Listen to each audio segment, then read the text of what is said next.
Hindi pa rin alam ang eksaktong dahilan ng nangyari kay Asuma, kaya kailangan pa niyang sumailalim sa mas maraming tests. Naiyak na lang si Teru, at dito na nagising si Asuma. Pinagsabihan niya si Teru na tigilan na ang pagiging OWA, pero sa unang pagkakataon, ipinakita ni Teru ang totoong emosyon niya, ang genuine concern niya para sa kapatid niya. Habang nag-uusap sila, naalala ni Teru ang dati at bigla siyang nagtanong tungkol sa laro. Naging malamig agad si Asuma nang itanong ni Teru kung naglalaro ba siya ng Planet. Sa una, todo tanggi si Asuma na naglalaro siya, pero binunyag ni Teru na nakita niya mismo ang character profile nito. Imbes na aminin agad, nag-umpisa si Asuma ng mahabang speech kung gaano niya kinasusuklaman ang mga online games na ginagamit ng iba para takasan ang realidad. Inamin rin ni Asuma na meron siyang account sa Planet, pero hindi siya nag-enjoy sa laro. Ang totoo, naglalaro lang siya para mahanap ang isang kaibigan at ibalik ito sa totoong mundo. Napakasakit para kay Teru ang marinig yun, dahil gusto na sana niyang aminin na siya si Ikai.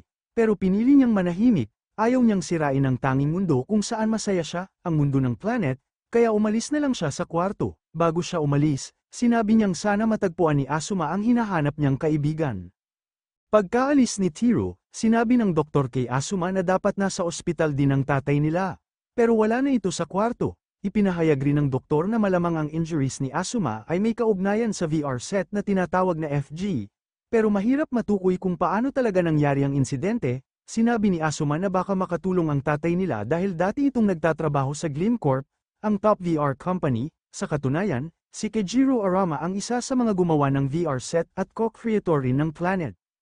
Habang sinusubukan ni Asuma na alamin kung paano siya nasaktan, tumakbo pa uwi si Teru. Pero unti-unti na siyang kinakain ng sarili niyang delusyon, naiinis siya sa totoong mundo, sa pamilya niya, at sa miserable nilang buhay. Ayaw na niyang mamuhay sa realidad, gusto na lang niyang makilala bilang si Ikai ng Akabane family. Pagkarating niya sa bahay, agad siyang nagtangkang mag-login sa laro. Pero may unknown error na lumilitaw, hindi siya makapasok sa game at napag-alaman niyang may nag-hack sa computer niya at binago ang IP address niya. Ayaw na sana niyang magpaka-stress pa dito, pero buti na lang may alam siya sa computer. Bata pa lang si Teru, tinuruan na siya ni Kejiro kung paano mag-code.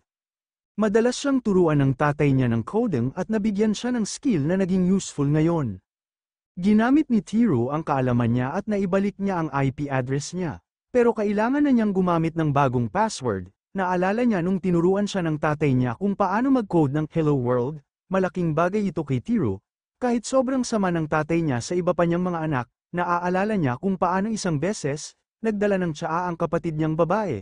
Pero nung natapon ito, sinaktan siya ni Kejiro, toxic ang buong pamilya nila at ganoon pa rin hanggang ngayon. Kaya pinili ni Teru na gawing bagong password ang F*** World, at muling pumasok sa Planet bilang si Ikai. Ngayon na nakabalik na siya sa game, kailangan niyang hanapin kung nasaan ang Blackbird. Dahil pinipigilan ng barrier ang kahit ano na makalabas ng Twilight Hill, sigurado siyang nasa paligid pa rin ang Blackbird. Habang nagmamasid si Ikai, nakita niyang sinusubukan ng air fleet ni Pico na wasakin ang barrier. Sa barko, galit na galit si Pico habang inuutusan ang tropa niya na gamitin ang buong puwersa para mawasak ang barrier, pero dapat precise at maingat ang bawat atake. Nena si Pico kaya tinanong niya si Shigeru kung gusto ba talaga nitong mahuli ang Blackbird. Bilang first mate ng captain, sinabi ni Shigeru na kailangan niyang manalo sa prize money kahit ano pa ang mangyari. Hindi naman sumama ang loob ni Pico sa sagot niya. Ang totoo, gusto na rin ni Pico na itigil ang pag-aaksaya ng oras. Sinabi ni Pico na ang tunay niyang priority ay makuha si Ikai. Imbes na magalit, nagboluntaryo si Shigeru na siya na ang bahala sa Blackbird. Ginawa pa ni Pico si Shigeru bilang bagong captain ng Pirate Guild. Pinasalamatan ni Shigeru si Pico at nangakong ibabalik sa kanya ang captain role pagkatapos ng laban sa Blackbird. Pero nang marinig ng crew ang desisyon ni Pico, nagreklamo sila agad. Ayaw nilang umalis si Pico dahil siya ang puso ng kanilang grupo. Para sa kanila, sobrang saya maging pirata at ito lang ang nagbibigay ng kulay sa boring nilang buhay. Ayaw nilang maramdaman ni Pico na masama siyang tao dahil sa pagiging kalaban sa game. Lalo pang lumala nang dumating sina Leon at Seisamata. Si Seisamata ang nakipag-usap para kay Leon dahil ayaw makipag-usap ni Leon sa mga pirata. Nag-alok ang Granada Guild na bibigyan nila ng Magic Attenuator ang mga pirata, isang device na kayang sirain ang kahit anong barrier, perfect na perfect ito para kay Pico, pero nagduda ang lahat, baka pinaglalaroan lang sila ni Leon. Naiinis na rin si Pico kasi pakiramdam niya minamaliit siya ni Leon. Isang pasimpleng ngiti lang ni Leon. Nag-init na si Pico, agad niyang hinugot ang battle axe niya at piniling sirain ang barrier gamit ang sarili niyang lakas. Sa sobrang lakas niya, nabasag niya ang barrier at nakapasok siya sa Twilight Hill para personal na harapin si Ikay. Nung nakita siya ni Ikay, sobrang inis niya kasi wala siya sa mood para makipagsabayan ng banter. Samantala, habang nagpapagaling si Asuma sa ospital, may isang kakaibang babae na bumisita sa kanya. Hindi niya pinakilala ang sarili niya, pero binalaan niya si Asuma na kapag nabunyag ang mga sikreto ng pamilya nila, babagsak ang lahat. Pagkatapos sabihin ng babae ang mga salitang iyon, tahimik lang siyang lumabas ng kwarto, habang naiwan si Asuma na litong-lito. Balik naman tayo sa virtual game kung saan naglalaban na sina Ikay at Pico na parang dalawang magjowang nag-break sa galid. Ginagamit ni Ikay ang kanyang kapangyarihan para magpakawala ng maraming espada, habang umaasa si Pico sa kanyang battle axe. Pantay ang laban nila, pareho silang mabilis at malalakas. Bilib si Ikay sa laki ng improvement ni Pico, biglang naglabas ng pastahan si Pico. Kung matalo si Ikay, dapat sumama siya sa Pirate Guild, dahil siguradong sigurado si Ikay na mananalo siya. Agad siyang pumayag at sumugod ulit kay Pico. Habang lumalaban, napansin ni Ikay na sobrang bigat ng mga atake ni Pico.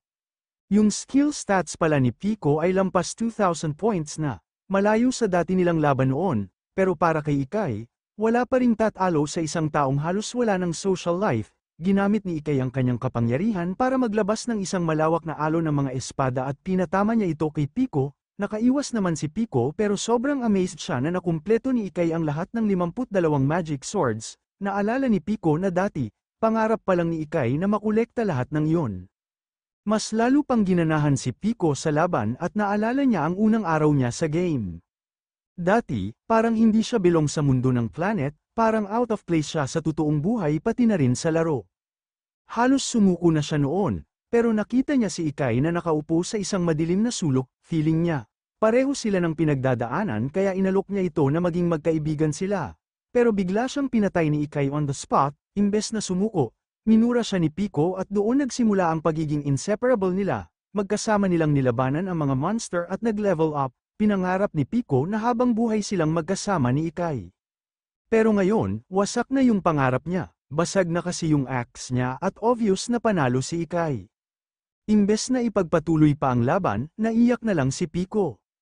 Hindi niya maintindihan kung bakit pinili ni Ikay ang Aaban family imbes na sumama sa mga pirata. Ang gusto lang naman niya, sumama si Ikay sa kanila at manatili sa tabi niya. Naiinis si Ikay sa pagiging clingy ni Pico pero inalok niya ito na mag-party sila. Pwede silang magtulungan para hanapin at pabagsakin ang Blackbird, at maiwasan na rin ang mga walang kwentang labanan. Hindi na nagdalawang isip si Pico at sumama agad kay Ikay sa misyon niya. Samantala, sa totoong buhay, si Kejiro ay abala sa isang private room na puno ng monitor screens. Nandun din si Kamuro, yung parehong babaeng bumisita kay Asuma sa ospital. Sinabi ni Kamuro kay Kejiro na maganda ang performance ng player na kilala bilang Ai, pero hindi niya binunyag kung sino talaga ito sa totoong buhay. Siya rin pala yung nag-hack sa IP address ni Tiro para hindi na ito makalogin bilang Ikay. Ayon sa utos ni Kejiro, lumapit pa si Kamuro kay Kejiro, halatang may simp talaga siya dito at handang gawin lahat para sa kanya. Pero si Kejiro, seryosong tao at hindi nagpapadala sa ganon. Balik tayo sa laro, habang hinahanap ni na Ikay at Pico ang Blackbird, handa si Ikay na labanan ito kahit mag-isa. Napapaisip si Pico kung bakit pa siya sinama ni Ikay kung kaya naman niyang mag-isa. Ramdam ni Ikay na nalulungkot si Pico kaya sinabi niya dito na enjoy niyang kasama ito. Bigla na lang nagtanong si Pico, bakit daw hindi sumama si Ikay sa Pirate Guild noon at bakit siya iniwan. Inamin ni Ikay na si Pico kasi, noon pa, gusto talagang magkita sila sa totoong buhay, isang bagay na never niyang matatanggap. Hindi naman alam ni Pico kung sino talaga si Ikay sa real life. Imbes na ma-offend, hinimok pa ni Pico si Ikay na sumama na sa mga pirata at subukang harapin ang realidad. Para sa kanila, ang laro ay isang paraan lang para magpahinga mula sa tunay na problema ng buhay. Sinabi pa ni Pico na may feelings siya para kay Ikay sa totoong buhay, pero buo na ang isip ni Ikay. Inalok ni Ikay si Pico na sumama na lang sa Aaban family pero tumanggi si Pico, hindi na siya pinilit pa ni Ikay kaya nagpatuloy sila sa paghahanap sa Blackbird. Habang naglalakad, hindi mapigilan ni Pico na paulit-ulit purihin ang Pirate Guild, nakakatawa kasi, sa mga online forums, sobrang dami nilang haters, lalo na siya. Pero sabi ni Pico, wala siyang pake sa mga bashers kasi ang mahalaga sa kanya. Nabibigyan niya ng saya ang ibang players, yung ibang miyembro ng Pirate Guild, mga normal na tao lang na stress na sa trabaho at sa totoong buhay. Gusto ni Pico na maramdaman nila na masaya pa rin sa planet kahit mahirap sa labas. Samantala, sa Pirate Air Fleet ni Pico, nag-uusap-usap ang crew kung gaano nila kamahal si Pico. Nagtanong sila kay Shigeru kung ano ang opinyon niya, pero biglang nag-iba ang mukha ni Shigeru, hindi na siya yung dati, lumabas na ang totoo niyang nararamdaman, galit siya kay Pico, para kay Shigeru, baliw ang prinsipyo ni Pico, sinasabi nitong gusto niyang makita ang mga taong masaya pero nagiging pirate din siya na nagnanakaw at sumisira ng mga bagay, matagal na pala siyang may galit kay Pico, at ngayon, gusto na niyang buwagin ang Pirate Guild. Sinimulan na niya ang kanyang betrayal, unti-unti niyang inalis lahat ng miyembro ng Pirate Guild. Isa-isa, nakakatanggap ng notification ang bawat miyembro ng crew na tinanggal na sila bilang pirata, dumating din sina Seisamada at Leon sa barko, at dito naging malinaw na matagal ng kasabwat ni Shigeru ang Granada Guild, natanggap din ni Pico ang notification na tanggal na siya bilang miyembro at opisyal ng disbanded ang Pirate Guild. Humingi ng paumanhin si Pico kay Ikay at agad siyang lumipad papunta sa kanyang air fleet. Samantala, sobrang nagiba na si Shigodora, nagwala siya at pumapatay ng mga players kung sino-sino. Naniniwala siyang ang mga pirata ay isang dungis sa mundo ng planet, para kay Shigodora, hindi tama ang manayra ng buhay at magnakaw kahit sa virtual world lang, nagalit ang natitirang crew at hiningi nila ang paliwanag ni Shigeru at Leon sa kanilang matinding pagtataksil. Alam ni Leon na cringe pakinggan, pero inamin niyang ginagawa niya ito para sa pagmamahal niya sa laro, gusto niyang alisin lahat ng impurities, para maging malinis at maganda ang mundo ng planet.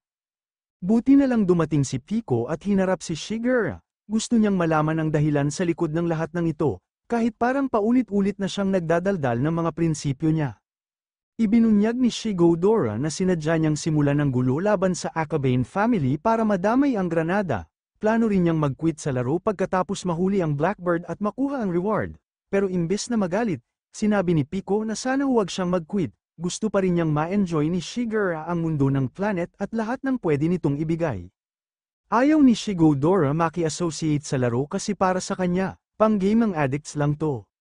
Wala raw tunay na koneksyon na nabubuo sa virtual world, lahat daw ay mababaw. Just in time, dumating si Ikay at narinig niya ang lahat ng sinasabi ni Shigodora kaya agad niya itong kinontra. Para kay Ikay, karapatan ng kahit sinong player na ma-enjoy ang planet sa sarili nilang paraan, pero lumala ang diskusyon ng tinawag ni Shigeru na mga adik sa laro ang Akabane family, isang iglap lang, pinaira-piraso ni Ikay ang buong barko gamit ang sword technique niya. Nahati sa dalawa si Shigodora at nagkakagulo ang iba para hindi sila mahulog at mamatay. Habang nangyayari ang kaguluhan, na-realize ni Ikay na isa siya sa dahilan kung bakit may masamang reputasyon ang mga pirata, dahil iniwan niya si Pico. Kaya ngayon, sinabi na niya kay Pico na handa na siyang sumali sa Pirate Guild. Sa real world, hirap na hirap si Kejiro ipagpatuloy ang plano niya dahil matanda na siya at nahihirapan siyang makasabay sa laro. Pinanood siya ng maigi ni Kamuro at sinabing nirerespeto siya ng mga players sa planet, pero para kay Kejiro, hindi ito nakaka-comfort, alam kasi niya, bilang creator ng game, na kaya nitong lamunin ang buhay ng mga tao, kaya agad niyang inutusan si Kamuro na tawagan ang headquarters at kanselahin ang 300 million yen cash prize, pero baka huli na para dito. Balik sa game, habang bumabagsak pa rin ang airship, kabado si Shigodora kasi nandun pa yung secret weapon ng Pirate Guild. Buti na lang, gumamit si Leo ng gravity powers niya para pigilan ang pagbagsak ng barko. Habang ginagawa yon, si Ikay naman ay nagsisimula ng magplano para sa bagong Pirate Guild, at ginawa niya ang sarili niyang guildmaster. Gusto niyang magbawas ng party members at pumili lang ng piling players. Habang ang dami niyang pinagsasasabi tungkol sa bagong guild, si Pico masaya lang kasi makakalaro na ulit niya si Ikay. Biglang na-interrupt ang bonding nila dahil nilabas na ni Shigodora ang secret weapon ng Pirate Guild, isang modified suit na sobrang lakas.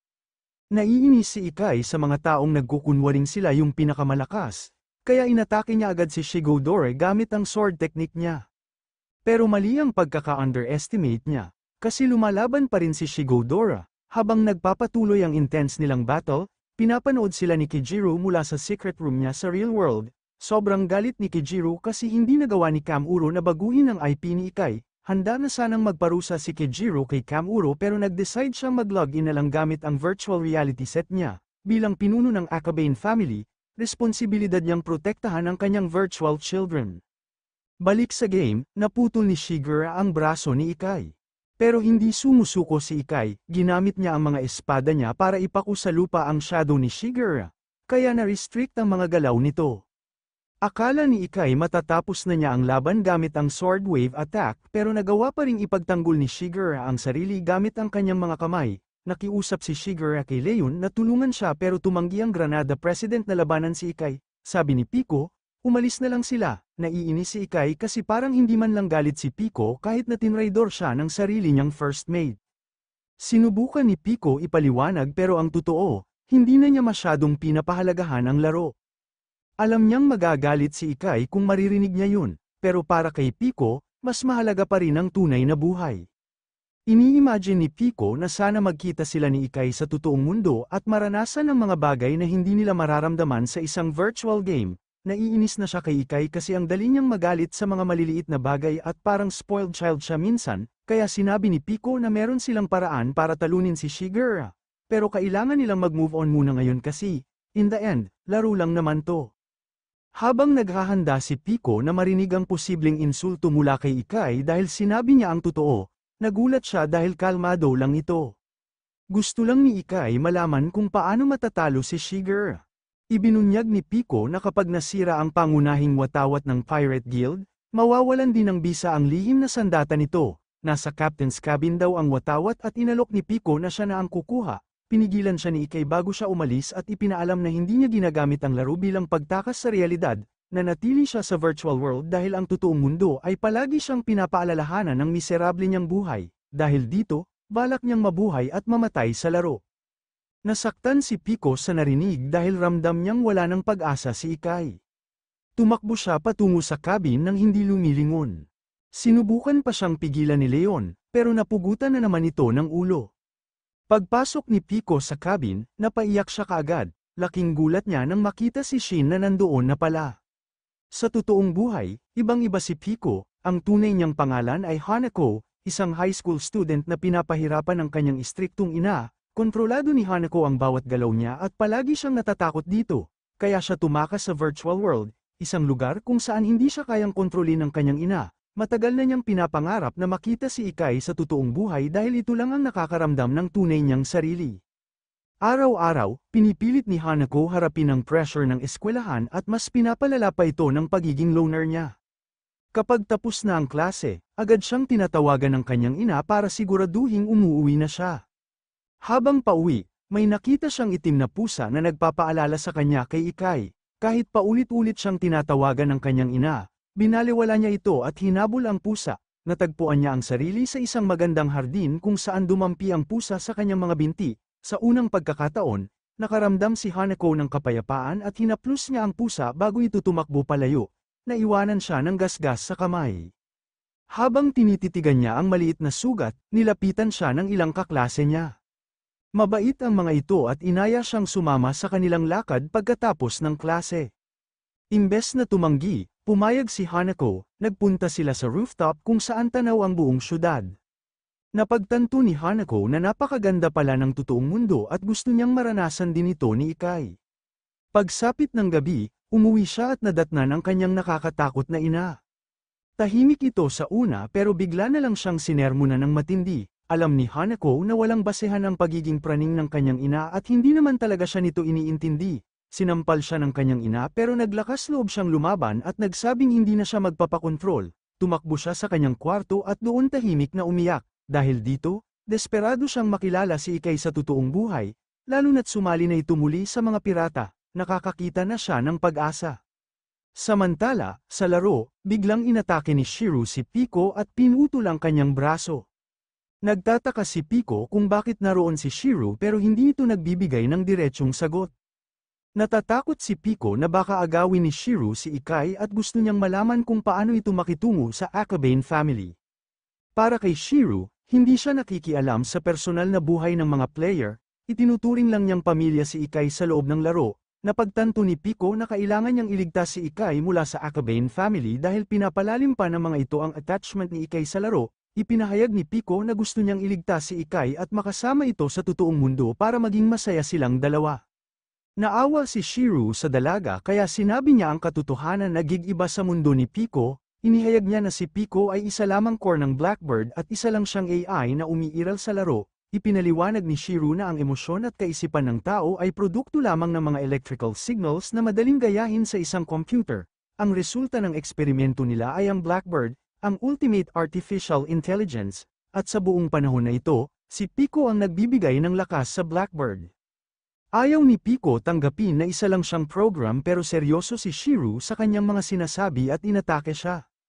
Kinuha ni Pico ang kanyang palakol at tinangkang patayin si Shiro. Pero wala siyang laban, mabilis siyang nadisarmahan at naipit sa isang sulok, sinubukan niyang tumakas pero nanghihina na siya. Tinawag pa siyang impressive power source ni Shiro, pero sa pandinig ni Pico, isa itong insulto. Pinaliwanag ni Shiro na dahil ang Blackbird ay kumakain ng emosyon ng tao, ang Pirate Guild ni Pico ang nagsilbing pinagmulan ng emosyon ng 3,000 miyembro na siyang lalo pang nagpalakas sa Blackbird.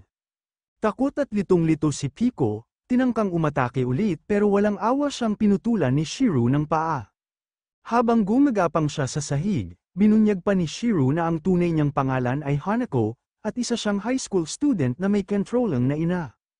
Paano nalaman ni Shiro ang lahat ng ito? Imposible, pero sinabi ni Shiro na ang mga alaala ni Pico ay hango sa totoong karanasan ng nakababatang kapatid ng isang kasamahan niya.